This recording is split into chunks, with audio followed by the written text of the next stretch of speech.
میں ایک بار مانسیرا خیبر پختونخوا دعوتی دورے پر تھا، تو میرے ساتھ ایک طالب علمی کے ساتھی تھے، تو وہ تبلیغ میں سال لگا رہے تھے، اور ہمارا سفر تو سال کا نہیں ہوتا، کچھ دنوں کا ہوتا ہے۔ تو مرکز میں ان کو پتہ چلا میں آیا ہوں، تو ہماری ملاقات ہوگی۔ ان کا بھی شوق تھا، میرا بھی شوق تھا، بھی اکٹھے پڑھتے رہے۔ کسی مسئلے پر وہ مجھے فرماتا ہے کہ میں نے آپ سے بات کرنی ہے۔ میں نے کہا آپ بات نہ کریں تو اچھا ہے۔ مجھے کہتا نہیں، بس میں اس مسئلے پر، ان نے سنا ہوگا مثلا بھئی یہ جہاد کا معنی یہ کرتا ہے تو یہ سمجھتا نہیں ہے، جہاد کا معنی کوشش ہے اور یہ معنی قتال کرتا ہے تو اس کو سمجھانا چاہیے۔ تو میں حتی الامکان کوشش کرتا ہوں بھی چھوڑیں اس بحث، چھوڑیں، لیکن جس کو بہت شوق ہو تو پھر اللہ کا شکر ہے کہ ہم شوق پورا کرتے ہیں جی الحمدللہ۔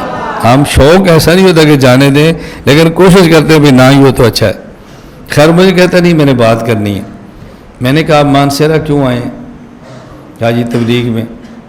میں نے کہا میں مانسیرا کیوں آیا ہوں؟ کو جی اپنے کام میں۔ میں نے کہا میری جماعت کا نام ہے عالمی اتحاد اہل سنت والجماعت، تمہاری جماعت کا نام کیا ہے؟ کہا جی تبلیغی جماعت۔ میں نے کہا یہ جو آپ نے مجھ سے بات کرنی ہے اصول کے ساتھ یا بغیر اصول کے؟ کہا جی بات تو اصول کے ساتھ ہی ہونی چاہیے۔ میں نے کہا آپ کی جماعت کا اصول ہے کہ بحث نہیں کرنی، میری جماعت کا اصول ہے کہ بحث ضرور کرنی ہے۔ اب اگر میں چپ ہو گیا تو میرا اصول ٹوٹ جانا ہے، اور آپ بول پڑے تو آپ کا ٹوٹ جانا ہے، اس لیے آپ میری بات سنتے رہو۔